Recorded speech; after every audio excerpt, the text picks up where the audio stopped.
Ever wished you could just kind of hit pause, and dive deep into science and Yeah. and also work on your storytelling skills? At the same time? Yeah, at the same time. Yeah. Well, that's what we're looking at today, the Night Science Journalism Fellowship at MIT. It's a pretty cool opportunity. You sent us some info on this, Yeah. and we are super excited to explore it. Yeah. It's going to be fun. So MIT, everyone knows it's like innovation central, It's a powerhouse. but it's more than just, labs and test tubes and equations. Yeah. Oh, yeah, for sure. MIT actually has 5 different schools that cover a crazy range of stuff, from engineering and science Wow. to architecture and management and even humanities. Wow. This interdisciplinary approach is a big part of what makes this fellowship so special. Okay, so tell me more about that. Like, how does that work, bringing science journalists into that kind of environment? Well, the fellowship is all about creating a deeper understanding of science and its impact on the world. And they do that by giving 10 journalists each year the chance to spend 9 months fully immersed in the whole MIT ecosystem. Wow. They go to lectures and workshops, connect with top researchers, and really focus on developing a major journalism project. 9 months, that's a serious commitment. hmm What are some of the perks that come with that? Well, first of all, you get a stipend of $85,000. Nice. Plus, they give you allowances for travel and housing. Okay. And a really big one, they cover health insurance for you and your family. That's huge. Yeah, it takes a lot of pressure off. Yeah, totally. But I bet it's not just about the financial support, is it? No, not at all. The real gem here is the access to cutting-edge research. I No. mean, Yeah. MIT is a leader in fields like synthetic biology and artificial intelligence. Mm-hmm. Stuff with huge implications for the future. Yeah, for sure. And fellows get to learn directly from the researchers who are like right there pushing the boundaries of knowledge. So it's not just about, reading the research papers. It's about being in the labs, talking to the scientists, Exactly. getting a real feel for what's happening at the forefront of these fields. That's what it's all about. And that firsthand experience can lead to some really amazing story ideas and insights that you just wouldn't get from the outside. I can imagine. I mean, think about it. You could be interviewing the people developing new cancer therapies or exploring the ethical side of self-driving cars. Yeah, that's what I love about this program. It's not just theoretical. Yeah. It's really about equipping journalists to tell those compelling stories that connect these big scientific advancements to our everyday lives. Exactly. The fellowship is all about creating this new generation of science journalists who are not only super knowledgeable, but also like skilled communicators. Yeah. They've got workshops on storytelling techniques, multimedia production, and even data visualization. And I read that they get to visit some pretty awesome institutions, too, Oh, yeah. like the Jackson Laboratory Mm. and the Woods Hole Oceanographic Institution. Oh, those trips are an essential part of the whole experience. The Jackson Laboratory is world-renowned for its work in genetics and genomics, which is crucial for understanding diseases and developing new treatments. Uh-huh. And then you have Woods Hole, which is at the forefront of ocean research tackling issues like climate change and marine conservation. Wow, that's incredible access. Imagine being able to dive into those worlds, talk to the experts, and really understand the science behind all the headlines. And to bring it back to you, we know you're fascinated by science and always looking for ways to connect the dots between different fields. This fellowship offers a chance to do that on a level most people only dream of. It really makes you think about the possibilities. If time and resources were no object, what kind of science story would you want to delve into? That's a great question to consider. And, you don't have to be applying for the fellowship to be inspired by that question. What areas of science keep you up at night? What mysteries are you just dying to unravel? So this all sounds incredible, but let's be real here. Getting into this fellowship is probably no easy feat. Yeah, you're right. It's a pretty competitive process. Applications open in mid-November with a deadline of January 15, 2025. Okay, so before we get too intimidated, let's break down the selection process. What are the key stages? First, there's the initial application review. Then in March, semifinalists are invited for video interviews. And then the final announcement of the 10 fellows comes in April. So there's a lot of anticipation baked into the whole thing. There is. But think about it this way. Even just putting together your application forces you to think about your passions, your skills, and what you really want to achieve as a science journalist. That in itself can be a valuable exercise no matter what the outcome is. That's a good point. It's not always just about the destination, but the journey of getting there. Exactly. But let's be honest here. Getting selected for this fellowship would be a game changer for any science journalist. It really does seem like a launchpad for some incredible opportunities. And it's not just about your career, it's about contributing to a better understanding of science in society as a whole. Yeah, think about the challenges we face today. Climate change, emerging diseases, the ethical dilemmas of artificial intelligence. Yeah, exactly. We need skilled science journalists now more than ever to help the public make sense of these complicated issues. It's about bridging that gap between the scientific community and the wider world, Yeah. right? Taking these complex ideas and making them accessible and engaging for everybody. Exactly. And the Night Science Journalism Fellowship is doing an amazing job at training the next generation of storytellers who can do just that. You know, it's interesting that we're talking about the impact of the fellowship because the source material actually highlights some pretty impressive alumni. Oh, yeah. Past fellows have gone on to do some truly amazing things. They've written best-selling books, produced award-winning documentaries, and become leading voices in science communication. Do any specific examples come to mind? Well, there's Egg Young, who won a Pulitzer Prize for his coverage of the COVID-19 pandemic. His work was not only informative, but really deeply moving, capturing the human impact of this global crisis. That's a perfect example of how powerful science journalism can be. It's not just about conveying facts and figures. It's about connecting with people on an emotional level. Absolutely. And then there's Angela Saini, who's written extensively about the intersection of science, gender, and race. Her work challenges assumptions and shines a light on the ways scientific research has been used to reinforce social inequalities. It's so important to have those critical voices within science journalism, to question the status quo and make sure we're examining these issues from different perspectives. Absolutely. And the Knight Fellowship seems to really cultivate that kind of critical thinking. They encourage fellows to push boundaries, challenge assumptions, and explore new ways of telling these science stories. You know, hearing about these successful alumni makes me wonder what kind of project would I pursue if I had this opportunity?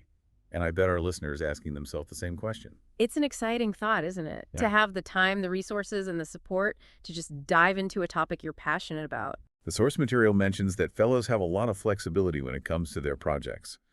They can write long-form articles, produce documentaries, work on big proposals. Yeah, that's one of the coolest things about this fellowship. It's not a one-size-fits-all program. Mhm. They recognize that each journalist has their own unique interests and strengths, and they really encourage fellows to tailor their project to their own individual goals. So someone could come into this program with like a burning question about, say, the future of space exploration and spend 9 months researching and writing about it with the Right. guidance from leading experts. Exactly. Or they could be fascinated by the microbiome and its role in human health and use the fellowship to produce a podcast series or even an interactive website on that topic. It's really about giving journalists the tools and the freedom to explore the frontiers of science in a way that's both rigorous and engaging. And think about the impact that can have, not just on the journalist's career, but on how the public understands and engages with science as a whole. You know, all this talk about the fellowship and its alumni is incredibly inspiring. But I have to admit, a part of me is also thinking, 9 months away from my life, could I really do that? I mean, that's a valid concern. It's a big commitment, both personally and professionally.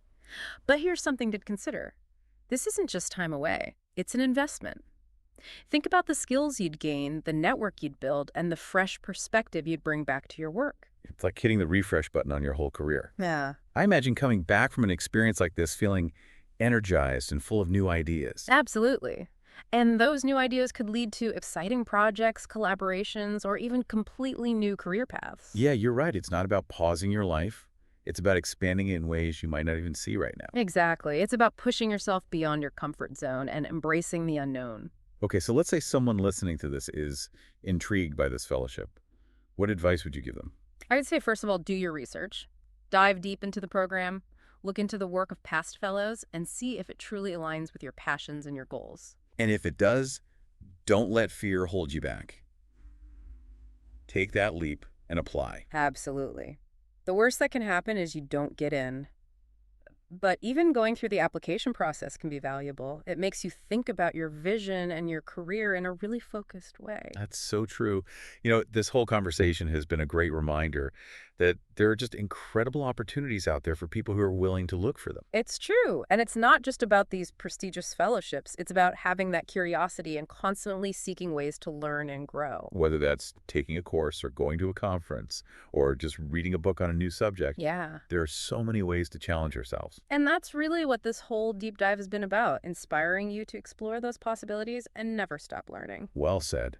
And speaking of exploring, we'll make sure to include a link to the Night Science Journalism Fellowship website in the show notes so you can learn more. It's a fascinating program to check out, even if you're not planning to apply. The stories and projects that come from this fellowship are truly inspiring, and they really show the power of science and storytelling. So to our listener, we leave you with this. Huh.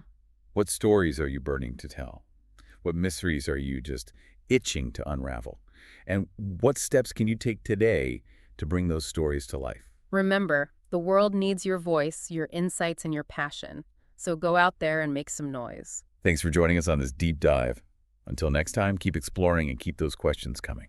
Think about all the challenges we're facing right now, Sure. climate change, emerging diseases, all the ethical questions around AI. Yeah. We need skilled science journalists now more than ever. Yeah, to help people make sense of all of it. Exactly. It's really complicated issues. Right. It's all about bridging that gap between the scientific community and everyone else, Yeah. taking these complex ideas and making them accessible and interesting for everyone. Yeah, for sure.